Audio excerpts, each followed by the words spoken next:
So hey everyone, welcome to Core. So today in this video lecture we'll be discussing about the anatomical description of the spinal cord, and we won't be just taking the histological aspect of the spinal cord. We'll be just talking in about the gross anatomy of the spinal cord. So let's just dig into that. So we'll just talk about, everyone knows that spinal cord is in part of what, central nervous system, right? And it will be just extending deep into the vertebral column from what, from the brainstem, right? And I will just talk about the passage of the spinal cord. So it would be going to pass from what, foramen magnum, up to what, up to the level of the middle of the sacrum, right? So it will just talk about the thickness of the spinal cord. So it is not uniform, okay? So because some people see as in spinal cord, how they see it like an thing that is extending from the brainstem, and it is a cylindrical structure, right? So but there are certain things that when we read anatomy we tell that the spinal cord is not uniform throughout its structure, okay? It do have certain dilatation in the course of its extension, right? So it is not uniform, remember. So there are two dilatations that there are in the spinal cord, okay? One dilatation is the cervical dilation, and one dilation is at the lumbar dilation, means it is close to the lumbar region of the body, okay? So it is known as the lumbar dilation. The other name for the cervical dilation is what, the brachial plexus, and the other name for the lumbar dilation is the lumbosacral plexus. If you haven't watched about these plexuses, I had already made the video on the YouTube channel. You can go and just check it out, okay?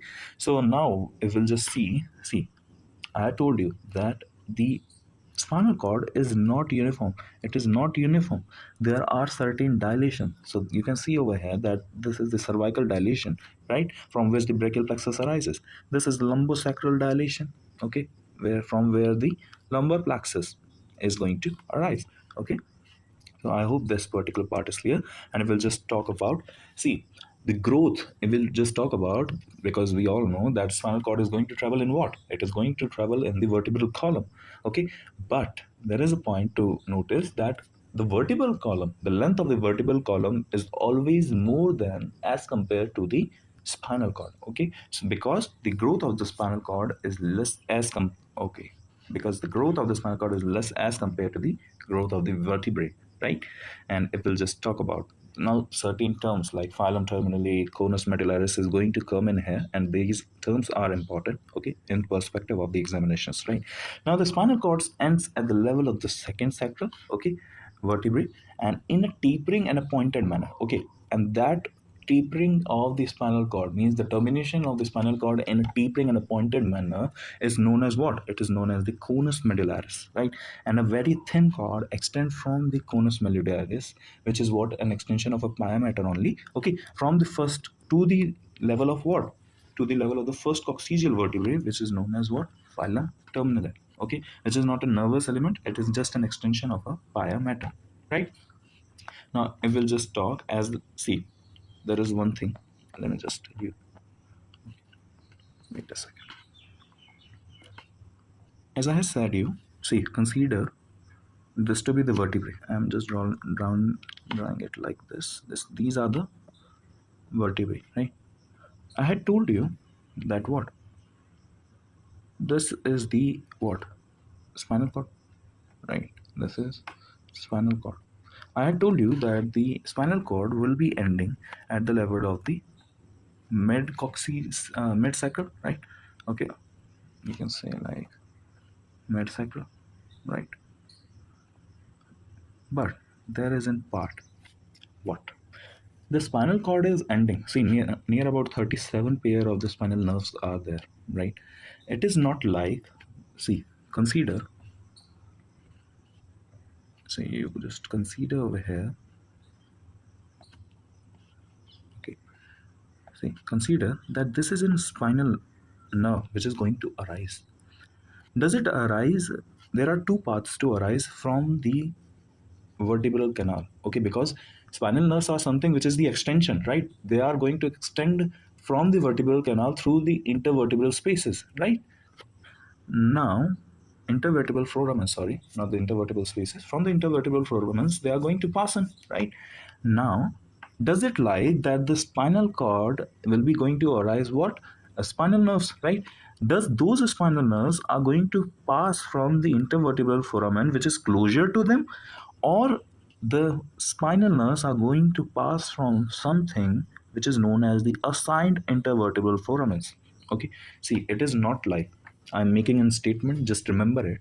It is not like the spinal nerve which is closer to certain intervertebral foramen, it will pass through that foramen only. Means you can see this spinal nerve is arising close to the vertebral foramen. Say, let's just say this is the vertebral foramen 1 and this is vertebral foramen 2, right? We can see that this spinal nerve has arised from what? It is arised closer to the intervertebral foramen 1, right? But does it lie that it will be going to pass through that intervertebral foramen? No. It will pass through the intervertebral foramen number 2. Why? Because remember this part, that every spinal nerve has an assigned vertebral foramen through which it passed.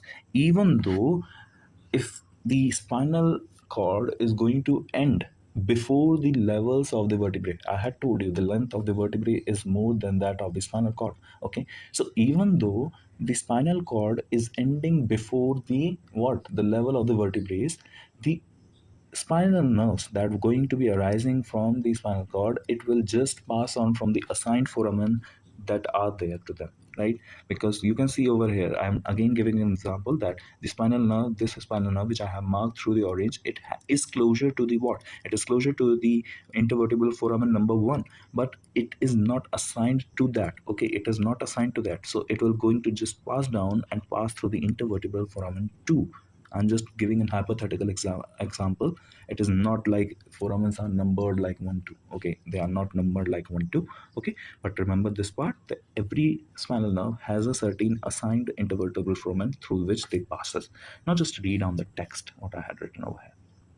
Okay, so as the length of the spinal cord do not increases, it's not like that the spinal nerves will pass through the lateral intervertebral canal which is closer to the spinal nerve. Okay, every spinal nerve has an assigned intervertebral foramen through which it passes.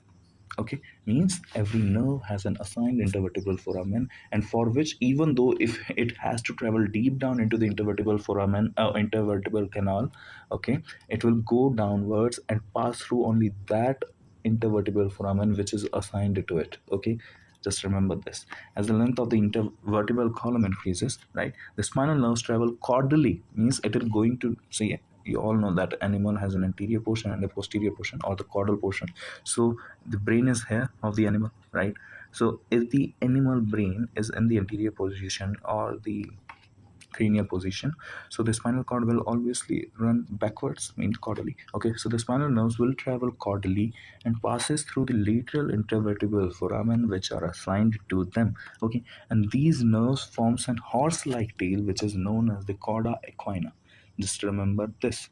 Means, see, you can see over here that there are certain branches, right? There are certain branches, even though the spinal cord has ended here.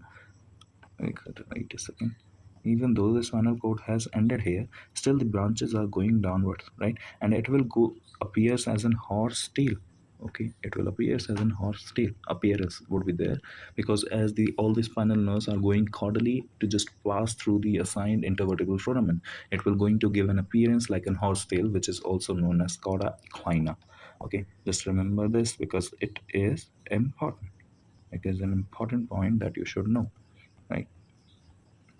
Now moving ahead, although we all know this, I had told you earlier also, although the spinal cord is cylindrical, but remember that always the spinal cord is dorsoventrally compressed. Okay, it is not uniform. The very first statement. Okay, spinal cord is never an uniform structure. It has two dilatation from which the brachial plexus and the lumbosacral plexus arises, right? And this spinal cord, although it just seems like that it is a cylindrical structure, but still it is dorsoventrally compressed, in which the dorsal groove is shallow and the ventral groove is deep. Okay, the ventral groove accommodates the ventral spinal artery also. Let me just show you over here. See, just see here that this is the ventral groove and this is the dorsal groove. Okay, this ventral groove will be going to accommodate what? It will going to accommodate the ventral spinal artery. Okay, so here's we are at the point. there are 37, about 37 pairs of the spinal nerve that are attached to the lateral aspect of the spinal cord, means they are attached laterally. Likewise here, you can see they are attached laterally. Okay, they are attached laterally in here. They are arising from the lateral aspect, right? Now, they are connected to the concerned vertebrae such as cervical, thoracic, and the lumbar, sacral, etc. Right? I had told you that earlier, that each spinal nerve is concerned to a certain foramen, and obviously, if they are connected or assigned a certain foramen, they will pass down and they will just pass on through that only. Okay. So the each nerve is attached to the cord by a dorsal root and a ventral root. The dorsal root, okay, remember, the dorsal root is efferent, means sensory, and the ventral root is motor and function. Okay, and each root is in the form of the several rootlets, okay, that are attached to the corresponding aspect of the spinal cord. I'll show you that. And the central canal of the spinal cord is in cuboidal ciliated epithelium, is of cuboidal ciliated epithelium, or you can say the ependyma. Right, now we are at the about discussing about the cross section, means how the spinal cord looks like if we'll just made a cross section of that. Okay, you can see over here, this is also a cross sectional diagram. This is also a cross sectional diagram where you can see that the outer white matter is there, inner gray matter is there. There is a dorsal root. Okay, dorsal root I had already shown you. The gray matter has what?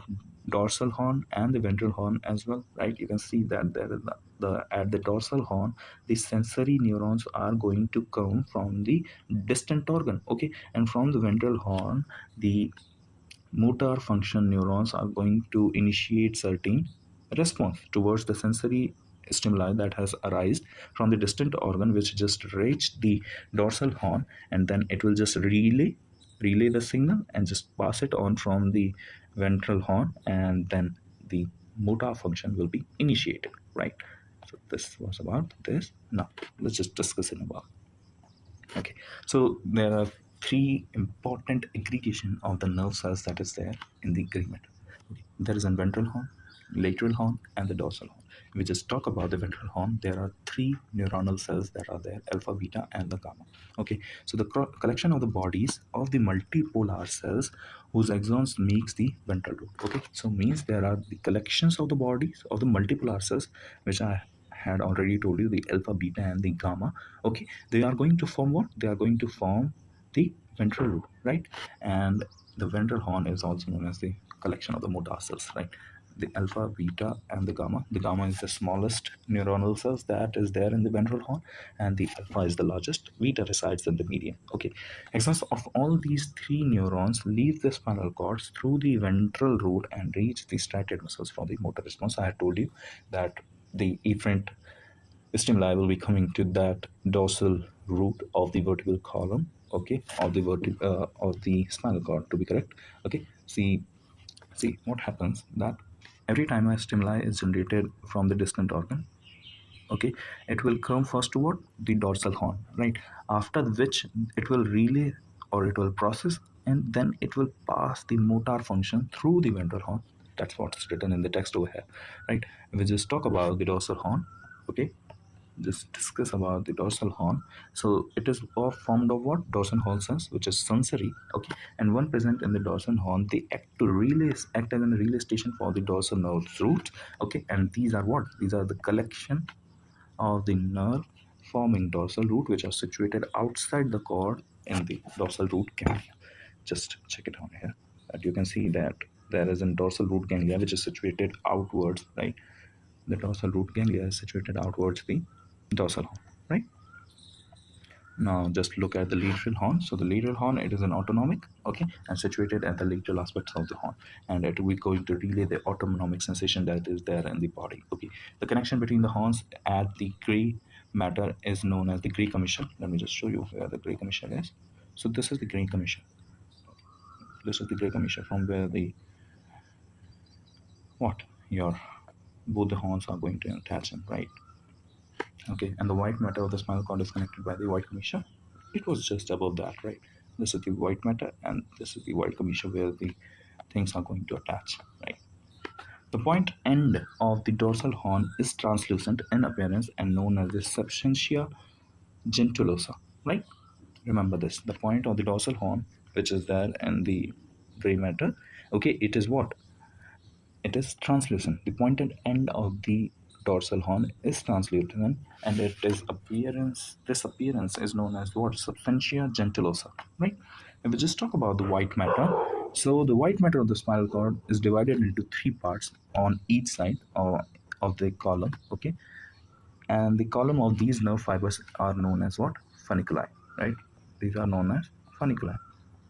Okay, and they are known as the ventral dorsal and the lateral white column respectively, as similar to the gray matter. Okay, and there are three positions to these three positions in the spinal cord. The white commissure is situated outside the gray commissure. I had told you that earlier. A bundle of fibers carrying one or more sensory tract and the motor impulse in the CNS is known as tract. Right? Means there are certain bundle of the fibers, okay, that are carrying one or more than the sensories, neurons, or the impulses that are there generated in the CNS, and that is known as tract. Okay, and there are two types of tract that are there, which is the ascending, which is sensory, and the descending, which is motor. So this was all about this lecture about the spinal cord. Okay, so I hope you had to understand the anatomical structure of the spinal cord as well. So this was all about from my side. Thank you, everyone.